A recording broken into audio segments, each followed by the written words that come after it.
Hi, it's Emily, and I will be reading today The Smartest Giant in Town, written by Julia Donaldson and illustrated by Axel Scheffler.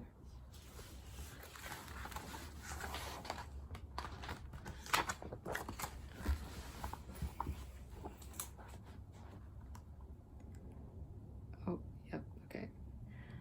George was a giant, the scruffiest giant in town. He always wore the same pair of old brown sandals and the same old patched up gown. I wish I wasn't the scruffiest giant in town, he said sadly.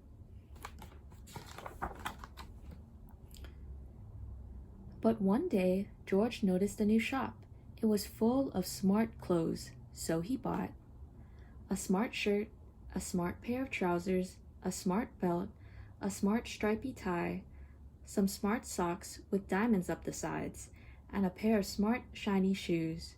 Now I'm the smartest giant in town, he said proudly.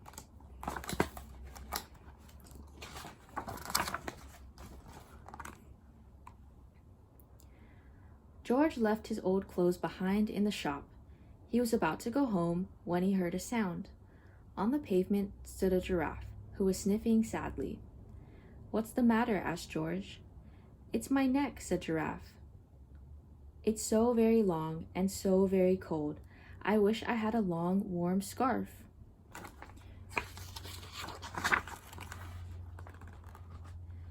"Cheer up," said George, and he took off his stripy tie. "It didn't match my socks anyways," he said, as he wound it round and round the giraffe's neck. It made a wonderful scarf. "Thank you," said the giraffe. As George strode towards home, he sang to himself, "My tie is a scarf for a cold giraffe, but look me up and down, I'm the smartest giant in town."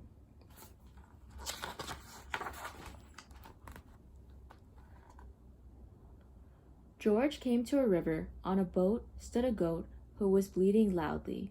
"What's the matter?" asked George. "It's my sail," said the goat. "It blew away in a storm. I wish I had a strong new sail for my boat."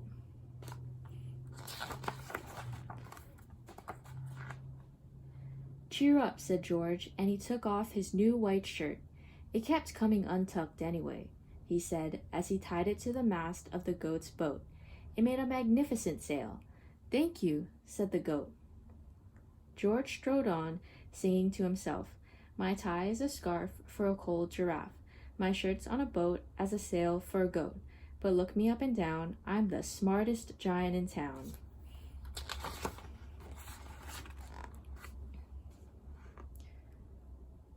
George came to a tiny ruined house.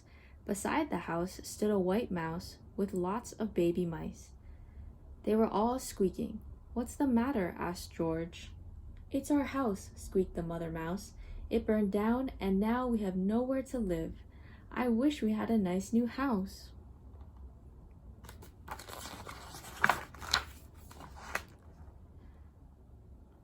"Cheer up," said George, and he took off one of his shiny shoes.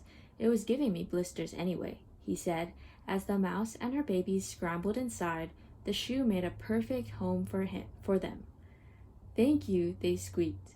George had to hop along the road now, but he didn't mind. As he hopped, he sang to himself, "My tie is a scarf for a cold giraffe. My shirt's on a boat as a sail for a goat. My shoe is a house for a little white mouse. But look me up and down, I'm the smartest giant in town."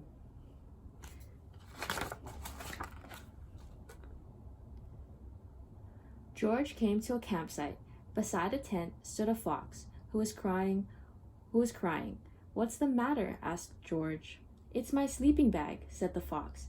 "I dropped it in a puddle. I wish I had a warm, dry sleeping bag."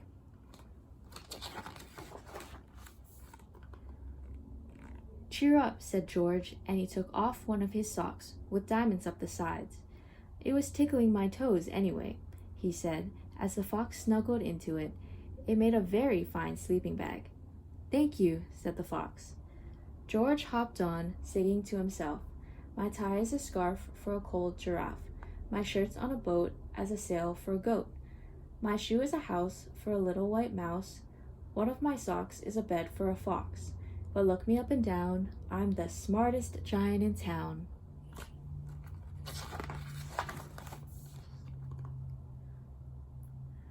George came to a big squelchy bog. Beside the bog stood a dog who was howling. "What's the matter?" asked George. "It's this bog," said the dog. "I need to get across, but I keep getting stuck in the mud. I wish there was a safe, dry path."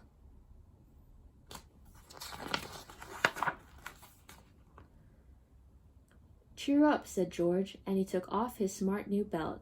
"It was squashing my tummy anyway," he said as he laid it down over the bog. "It made an excellent path." "Thank you," said the dog. The wind started to blow, but George didn't mind. He hopped on, singing to himself, "My tie is a scarf for a cold giraffe. My shirt's on a boat as a sail for a goat. My shoe is a house for a little white mouse. One of my socks is a bed for a fox. My belt helped a dog who was crossing a bog. But my trousers are falling down. I'm the coldest giant in town." Suddenly, George felt sad and shivery and not at all smart.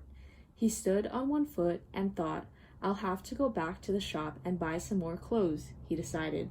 He turned round and hopped all the way back to the shop.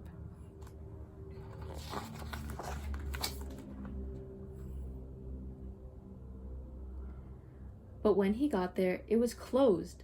"Oh no!" cried George. He sank down onto the doorstep, and a tear ran down his nose. He felt as sad as all the animals he had met on his way home. Then, out of the corner of his eye, he saw a bag with something familiar poking out of the top. George took a closer look. "My gown!" he yelled. "My dear old gown and sandals."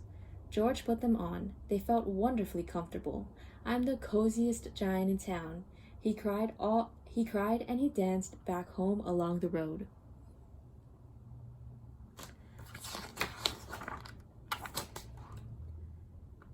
Outside his front door stood all the animals he had helped. They were carrying an enormous present. "Come on, George," they said. "Open it." George untied the ribbon. Inside was a beautiful gold paper crown and a card. "Look inside the card, George," said the animals. George put the crown on his head and opened the card. Inside it said, "You gave your scarf to a cold giraffe. Your shirt's on a boat as a sail for a goat. Your shoe is a house for a little white mouse. One of your socks is a bed for a fox. Your belt helped a dog who was crossing a bog. So here's a very fine crown to go with the sandals and gown of the kindest giant in town." The end.